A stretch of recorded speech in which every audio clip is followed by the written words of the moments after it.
Alright folks, today we're going to talk about window switches. This is what they look like when they're out of the car.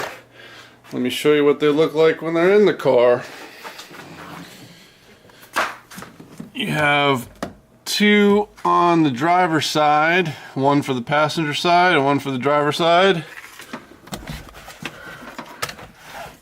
and one on the passenger side.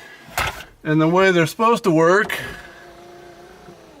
at least a little bit, is the window goes up and the window goes down. If you're like me and they work one day and then they stop working in this position, then you have a problem, because then you get your car get even wetter than mine already got with a bad sunroof seal. So anyway, luckily mine did work and then it stopped working, so it made it a little bit easier to troubleshoot. Now these are switches from an 86 late model. There's a good video out there on an early car that goes over how these things are wired, and apparently when the left one works, it's really the right one that's bad, or excuse me, the left one doesn't work, that's the one that's really working, and vice versa. It gets confusing. I'm assuming this is probably wired the same way, but that wasn't my problem. So I'm going to cover what to do when they just don't work at all because you bought a cheap car like I did, or they work one day and then they stop working.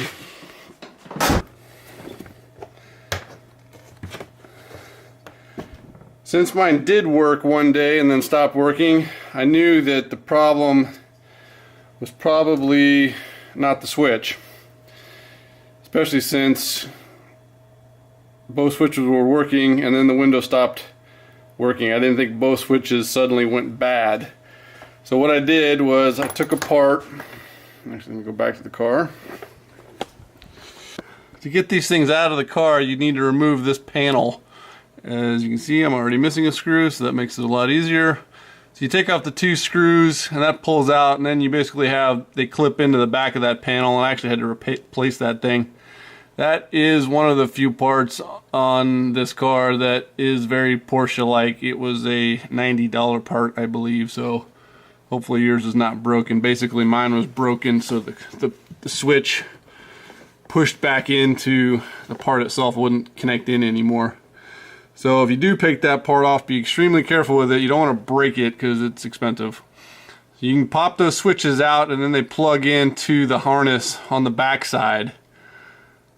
So my driver never worked, but the passenger side did work. I can't remember if both switches worked or just one of them, but the window at least went up and down, so I knew it wasn't the motor or the relay, or at least I was pretty sure it wasn't. I took the switches out and one of them was clearly damaged. As I take this apart, I got a really small screwdriver. Just pop this side off. Be very careful, this is old plastic. These switches are about $23 a piece. I ended up buying two, but I only needed one, as I'll show you in a second. Just be patient, don't rush this.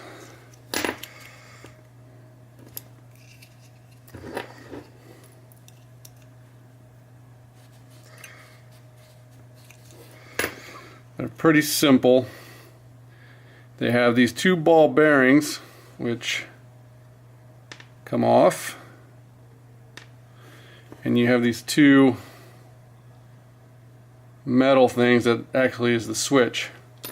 So if your switch is all burnt up, not problems. These will be pretty black. These aren't great, but I know it works.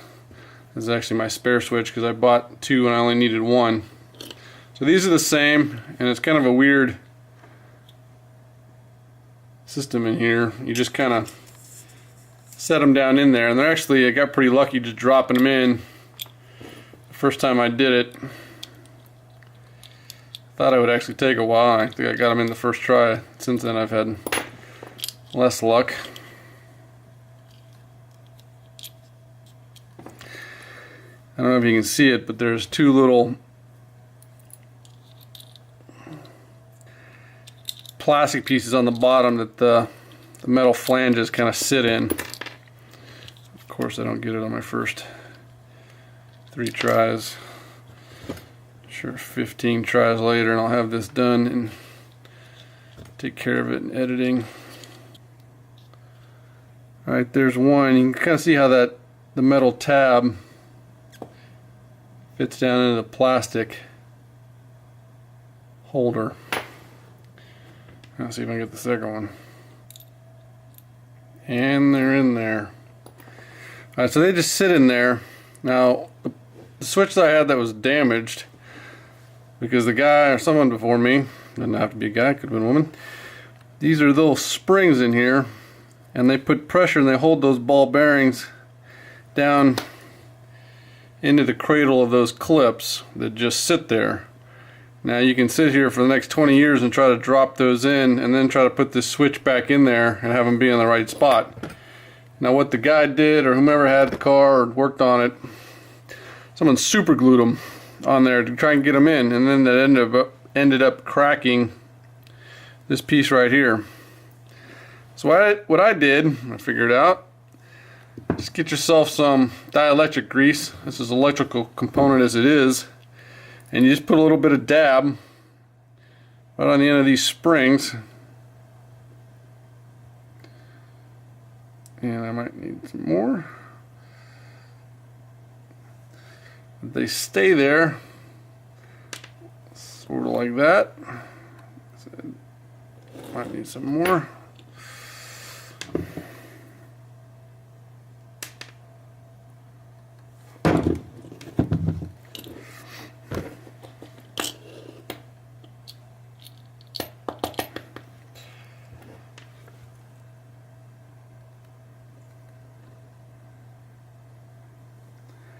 And you just stick them on the end, and then you can stick it back in there. Now in the process of doing that, of course I knocked over my switch and all my... Gotta fix these again.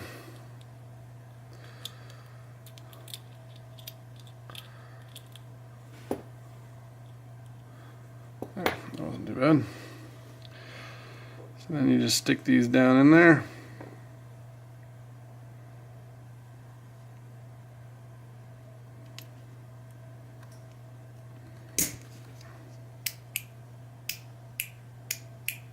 And it works. And if you need to clean those little tabs up, you can use an eraser or some kind of alcohol or vinegar or something to clean those up. Then you just plug this back in and you can test your switch. So, not really thinking it was the switch, I knew one of them was bad, so I bought two, not being sure about the other one because the driver's side never worked. And I also bought a window switch relay. Now the DME relay, which is responsible for starting the car, is only $15. The window switch relay is $80 or $85. Can't remember which. So I switched out the switches and that didn't work, and then I put the window switch relay in and that fixed the problem. And then I actually discovered that one of my other switches was fine. This is the one that was broken that someone had put together improperly was the problem with that switch. And then in the process of disassembling the door card on my driver's side, I actually got it to work. Not well, I kind of have to pull it up till the motor and everything is working on that side, including the switch, but there's something pinching the window on the inside of the door, the glass. So I'm going to pull that apart on another date and troubleshoot that. I'm going to replace those door cards anyway, remove the speakers. So that'll just be a 2-in-1 project. So anyway, to sum up, if you have any of your switches work at all, you can swap them from position to position and troubleshoot them and see if any of the positions work with a switch that you know works. If none of them work in any of the positions, then there's a good chance it's your window switch relay, unfortunately, because like I said, it's not cheap. So I had to fix the window switch relay and that other plastic part. So, and then two switches, which were $23 a piece, which like I said, I only needed one, so that's why I ended up having an extra switch. But that did fix my window problem. So now both of my windows mostly work. So hopefully this was helpful to somebody and you can save some time trying to put these things back together.